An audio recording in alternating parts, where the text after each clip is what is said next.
Morning, Arsene. Good morning. It's a rare weekend off for your team. How will they be spending it? Practicing and preparing for our game. We play early next week, so we have a good opportunity. You know, we need to recover a little bit from a very intense game against Chelsea, and we need to prepare for a battle against Swansea, because they had a fight, of course, to get out of a relegation zone, and had a very good result against Liverpool. So we have to prepare properly for this game. 2 wins in a row, a place in the Carabao Cup final as well. You must be pleased with how your squad have responded this week. Yes, because we are at Wembley. We have an opportunity to fight for a trophy, and we had to battle. You know, we had a good second half, especially against Chelsea, but we had to battle as well at Stamford Bridge. You know, where we got a 0-0. So overall, yes, we responded well to a disappointing start in January, with a good win against Crystal Palace and a good result against Chelsea. Early days, of course, but how's Henrik Mkhitaryan settling in here so far? Well, you see straight away that he's a great football player, what we knew before we got him here. And after that, I will know more about him in 2-3 days, because we have now 2-3 good days to prepare, and what is the best possible position for him, and how quickly we'll integrate the way we want to play. But it doesn't look that there would be any problem in there. And finally from me, it's still 4 days until the Swansea game. What's your early team news? Giroud should be back in the squad for Swansea. Welbeck is too early, and that's basically it. Morning, Arsene. First of all, reports this morning of a missed drugs test on Monday for Alexis Sanchez, a former player now. Can you just bring us up to speed and clarify exactly what happened on Monday? Look, on Monday was a lot going on, and it is a special day for Alexis Sanchez, because you have to do paperwork, you have to travel, you know, and is he still our player on Monday or not?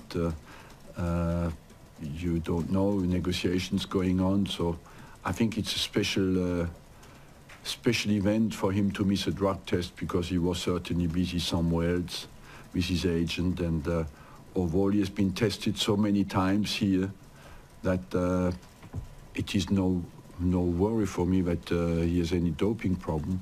It's just the bad day for him to be tested. This is a bad day for him. Whose responsibility was it in terms of whereabouts and notification of where he was supposed to be? Honestly, on the administration side, certainly it'd still be our responsibility, because on the day he had not moved, so maybe it will be down to us, to our responsibility. I don't know what really happened, but usually we always try our best to get our players available, and always coordinate well. I don't really know what happened. I have to check, man. Has there been notification from any official bodies, the FA or UCAD, about what might happen next and what the procedure will be? No, not yet, no. Does this happen a lot in terms of player whereabouts? We saw it happen with Manchester City and Bournemouth. They've been involved in situations. No, it doesn't happen a lot. It happened to us that we had a player like Fabregas, who went to Spain, you know, for treatment, and was controlled in Spain, and they couldn't find him because he was at the doctor's office. So sometimes it can be difficult to localize the player at the right moment, but overall, I must say, with the number of controls we have, it doesn't happen a lot. You seem quite relaxed about it at the moment. Are you concerned that there could be any sanctions imposed on the club at all over this issue?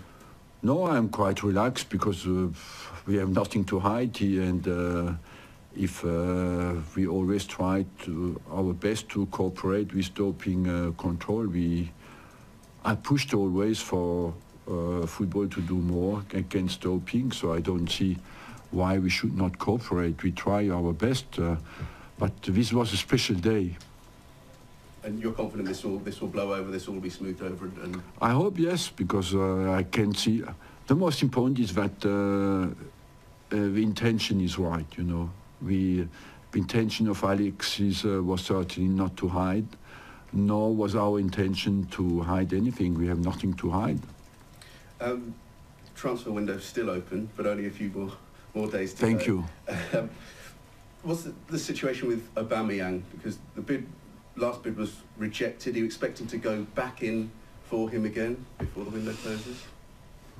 I cannot tell you more. You know, we have nothing to announce today, and at the moment we stay where we are. We keep our players. We have added Mkhitaryan, and we have lost Alexis Sanchez, so our squad is stable. And will anything else happen? At the moment, I would say, I don't know.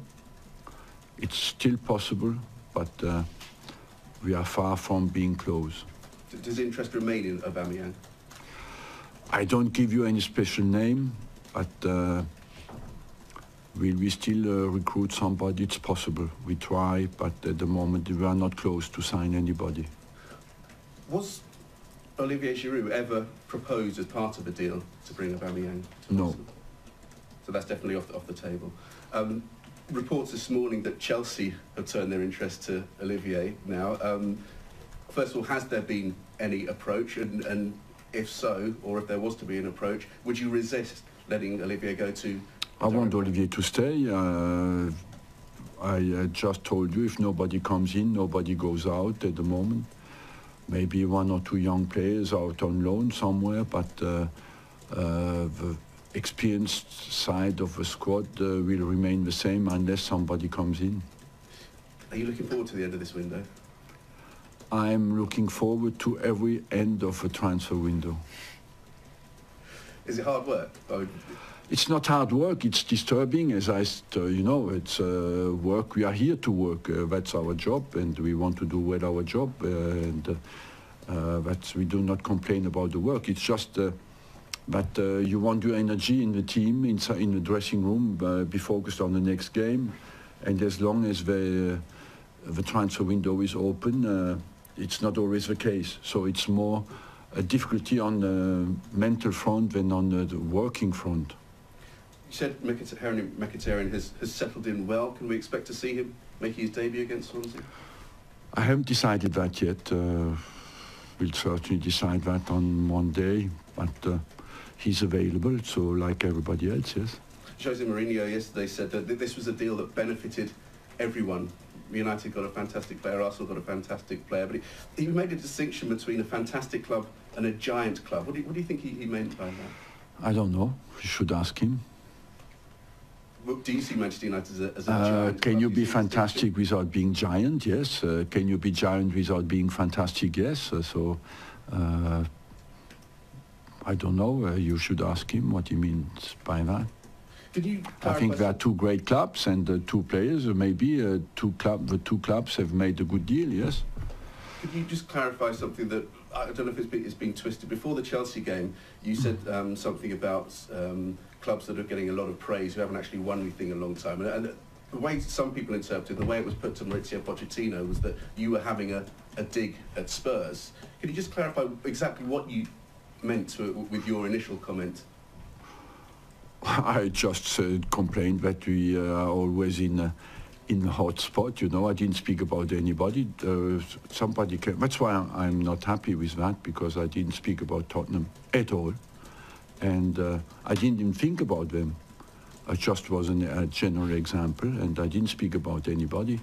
And I think I worked for 20 years here, and I respect the press, but and I stand up for what I say, but I don't accept to be questioned about things I have not said.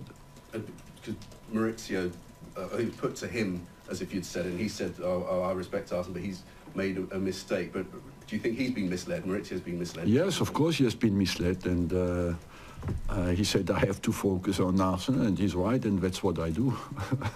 I have no problem with him or with anybody else. I just think I want to be responsible for what I say, but not what I was supposed to think to say, you know, and that's really disappointing for me. Thank you. Arsene, you look at the number of teams that are involved in potentially a relegation battle this season, and it's more than any other season in recent years. Does that make it more difficult when you're going to a place like Swansea to go to those teams that are all fighting for something? Yes, it makes it more difficult.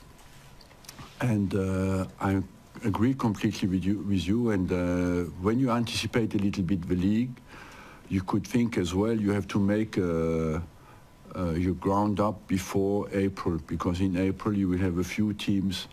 What we noticed last year is that some of the teams who battled to be safe, once they were safe, they lost many games, you know, so it was more difficult than any other year to make ground up after April, because some teams just once they were safe, they gave up and were a bit less focused and lost easy games. You could see scores 4-0 after 20 minutes, for example.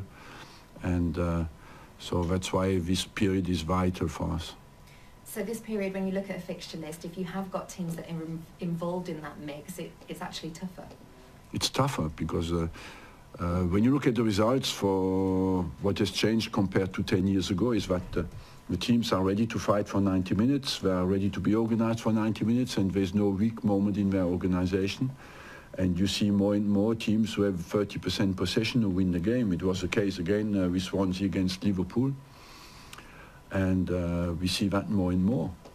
On that match, Liverpool were criticised for potentially not trying enough to break Swansea down. Is that something you're working on in terms of being an attacking outfit? Look, when you don't win, you're criticised, and I think Liverpool tried. And what is a good warning for us is Liverpool is a team who is an attacking team. You cannot criticise Liverpool for not attacking. They are a team who is very dangerous going forward, and they didn't manage to score against Swansea. So that is a good warning sign for us that we have to produce absolute total offensive performance. Finally, Mkhitaryan and Ozil, you've already mentioned that you would be willing to play them together, and that's certainly got fans excited. Is that the intention going forwards? Yes. Our intention is, as I said many times, we signed Mkhitaryan on a longer contract when you had with Sanchez, and our intention is as well to keep Ozil at the club, and hopefully we will manage to do that very soon. Are you any closer with Mesut, Arsene? Not close enough to be optimistic, and not far enough to be pessimistic. Okay. So, do you think you're closer than maybe in the summer? I mean, is it progressing? Well, the vibes I get from his commitment, from his focus, from his desire for achievement with the team is he behaves like somebody who is completely focused and committed and ready to commit. But after that, contract negotiations are what they are, and here we are a little bit not close enough to tell you, yes, he will do it. I don't know. Just on Olivier Giroud, he obviously, he nearly left in the summer. He stayed to fight for his place, but he's only started one Premier League game. Has he asked to leave at all this month? Or, because you said you don't want to let him go, but has he actually asked you whether he wants to go away? No, I have a consistent exchange with Olivier Giroud, and we speak about the situation a lot. He played many games, you know, because he played a lot, all the games in Europa League, came a lot on as well in the Premier League, and scored important goals for us. He's an important player here that everybody wants to stay and respect it. There's a high respect for Olivier Giroud in this club, but he will get certainly more games, and he could only leave if somebody else comes in. Is he not, though, in a similar situation to Theo with the World Cup coming and, you know, the need for... Yeah, it's similar, comparable situation, yes. And obviously Theo ended up going. Yeah, but we lost Theo, and to lose Theo and Olivier without then getting anybody, for us would be too many players, too many top-class players to leave the club.